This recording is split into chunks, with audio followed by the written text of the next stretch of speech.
kind of person who does a lot of embarrassing things, usually caused by clumsiness. And being in a relationship means that the other person in the relationship is usually there to witness all of these things. After this video, you can check out my part of the collab over on my channel where Wolfie and I each share one more story, illustrated by yours truly. My friend Emirichu and I were talking about this, and I think by this point we're both pretty well known to be very clumsy. Because of this, we've had a lot of embarrassing things happen in both of our relationships as well. Like this one time where I was with Jordan outside. I think that this one happened on Valentine's Day. At one point, I leaned in to kiss him, but as I got really close, I suddenly burped right in his face. Okay, my burps are very random. I have no control of them. They happen with no warning, but he didn't know that at the time. It took him a moment to understand what had just happened as well. Like, he couldn't believe I'd really just done that to him. And now he loves telling other people that story too. It's so embarrassing. Most of the embarrassing stories that I picked for this video just happened to take place in the first year of our relationship, which made them so much worse at the time as well.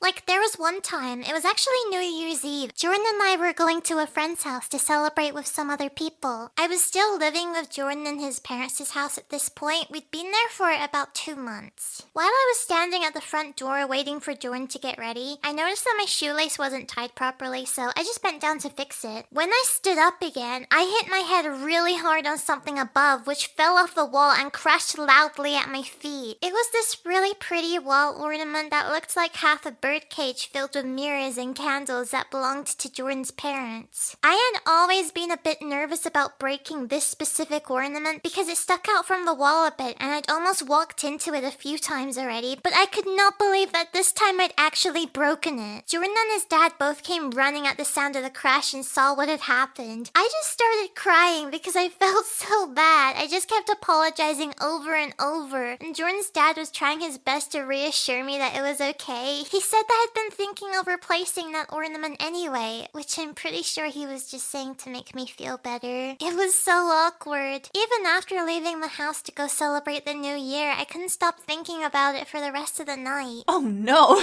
I'd like to imagine that while everyone was doing the end of the year countdown, all excited, the image of you potentially destroying a family heirloom was just playing on loop in your head like a bad war memory. I'm glad they were chill about it though. Okay, Emmy, let's hear your story. Alright, so funnily enough, my embarrassing moment is also involving my significant other's dad. So this moment happened when I was visiting Ditus in the summer and meeting his parents for the very first time.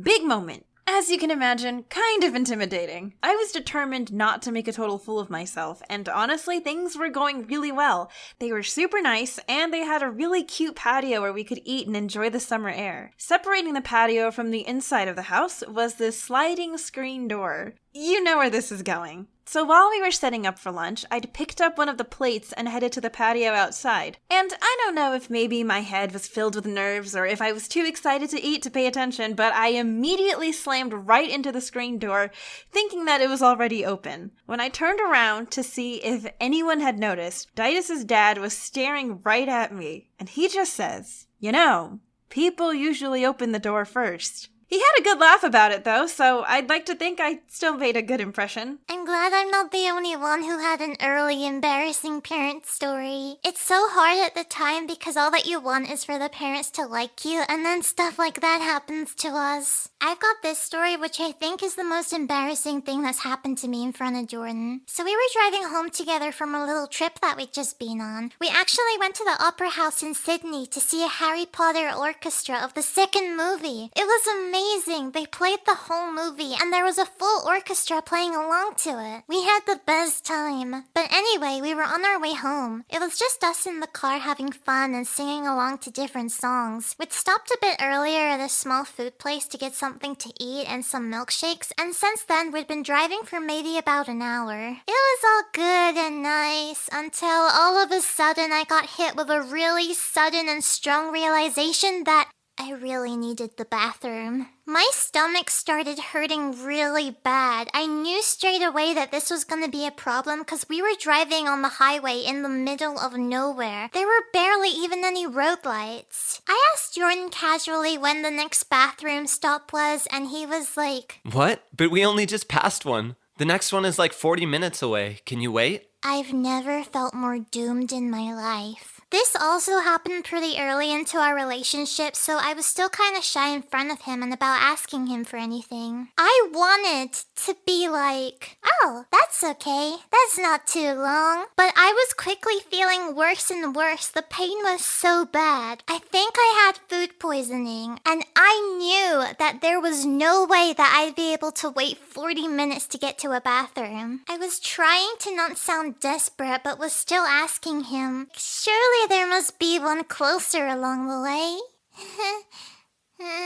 But then Jordan paused and he said that there was one place, but it was what he calls his nightmare stop. It's this really creepy looking rest stop on the road that he once had a nightmare about, and since then he's always felt weird about it and would normally completely refuse to go there. And on that night, he did not want to go there either. But at this point, I remember I was just groaning in pain. If you ask Jordan about this story, he says that he literally felt like I was in labor and he was taking me to a hospital. And I didn't want to alarm him or anything, but I had to tell him the truth, so I kept telling him that I couldn't hold it any longer, and he was just like, what do you mean you can't hold it? It was so embarrassing. I think it really surprised him how dramatic the situation seemed. He said it felt like a life or death situation. It is a life or death situation. I would have been like, hey buddy, it's either the creepy rest stop or your passenger car seat. You decide. I mean, at that point, I would have taken a roadside bush. Every time I'd ask, Jordan would say, I can only drive so fast without breaking the speed limit. He kept looking over concerned as I was just huddled over by the car window just breathing deeply. But we did make it to the stop, and okay, it really does look creepy at night. Like, normally I feel like I wouldn't want to stop in a place like that either, but in that moment, it was all I wanted, so I just ran straight out of the car with no hesitation. On top of that, I didn't even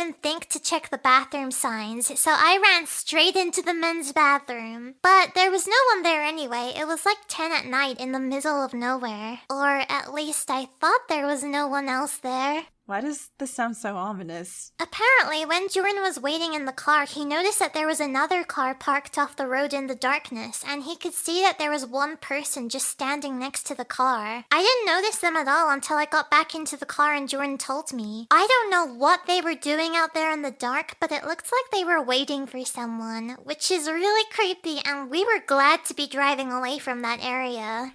As a fellow full bladder in the middle of nowhere survivor, I commend your bravery and fortitude. This is exactly why I'm a firm believer of peeing at least 3 times before embarking on a long car ride. Emmy and I had a lot of fun making these videos. It was an idea that we've wanted to do together for a while. And this video was only one part of the collab. If you want to see the other part, go check out the video we did over on Emmy's channel where I told a bonus embarrassing story. And if you enjoyed this video, please be sure to subscribe to my channel for more stories from me. Also, we've still got Wolfychu and Sweeter plushies available on my merch store. If you'd like to get your own, the link is in the description. I'll see you in my next video. Thank you for watching. Bye!